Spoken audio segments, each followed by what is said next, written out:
In South Africa, we have very scant and inconsistent data around smoking from a consumer perspective. So we need to rely on other studies around the world, because believe it or not, there's 1.3 billion smokers in the world and 8 million die every year.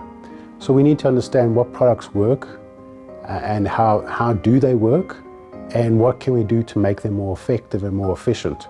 A study like the 12-week experiment, social experiment, provides us a little bit longitudinal data in terms of what a typical smoker would have to go through in order to get to that point. Hi, my name's Clint. I'm 43 years old. I'm from the Western Cape. I've been smoking for longer than 25 years, most of my life. Hi, my name is Melissa. I'm 41 years old. I used to smoke 20 cigarettes a day. Hi, my name's Ilan Smith. I've been smoking for 27 years. I started when I was 13. When we say we don't have enough local data, I mean, for an example, this 12-week VSML challenge, that's data that we can use. This is not a thumbsuck. These are real people, smokers, who have undergone a journey to be where they are today. Our journey started in March. I received my device on the 24th of March. I stopped smoking immediately. I had my last cigarette the Friday evening, and the Saturday I decided, right, I've got nothing to lose, so I'm doing it. Look, I'm going to be honest with you, it hasn't been easy. I was so addicted to smoking tobacco that if I didn't have it, didn't matter what time it was. It could be 2 o'clock in the morning. I would rush out to the garage or the nearest place that the tobacco was available to purchase. Socializing especially was the main problem to start off earlier in the journey. I want to improve my health. I was out of breath, coughing, every now and then had the odd lung infection, and I needed something to change. There was a bit of a struggle in the beginning, you know, to try and quit smoking. I basically cut down on cigarettes and then I actually ran out of money. Had no more cigarettes left, started vaping permanently, and then I haven't looked back since. So a cigarette is literally a homogeneous product, or tobacco, rolled up tobacco in a piece of paper that is burnt. But in essence, what drives the delivery system is combustion, the smoke. And we've known for decades now, it's not the nicotine that causes the harm, it's the smoke. Typically we call it tar.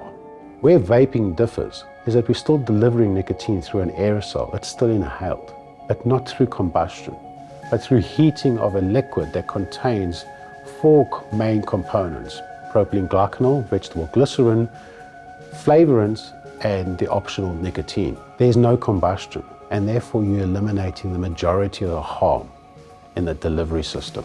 Vaping is completely different to smoking, okay? It's a totally different ball game. It's better than smoking for me personally. I enjoy it. I don't smell like cigarettes. I don't have to wash my hands all the time. Vaping products come in different forms, and this is important for a smoker who's transitioning into vaping. You've got open systems, you've got pod systems, and recently we have disposable products. So the choice of product is based on what it is that you are after.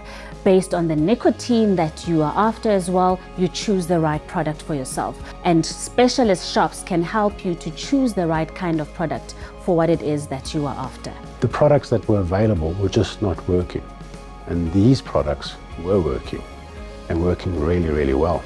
Well, I've tried smoking, tried not smoking and using other medications to try and help myself quit smoking. That didn't work, and I tried vaping. I've tried the menthol Nicorette gum, which obviously didn't work. I've tried willpower alone as well. That was unsuccessful.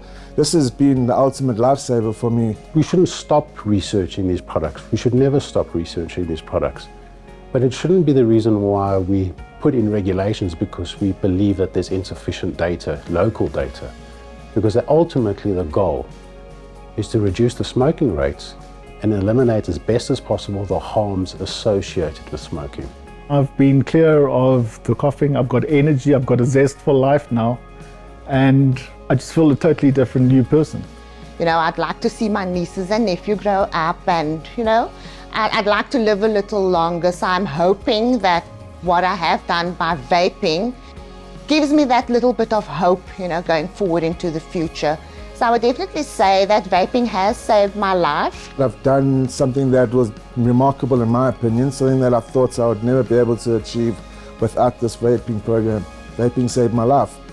We need to rely on science, and it is not enough to say we don't have enough local science.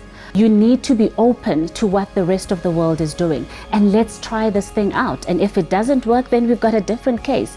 But we're telling you that it does work. There are countries that are demonstrating that this thing called vaping does work.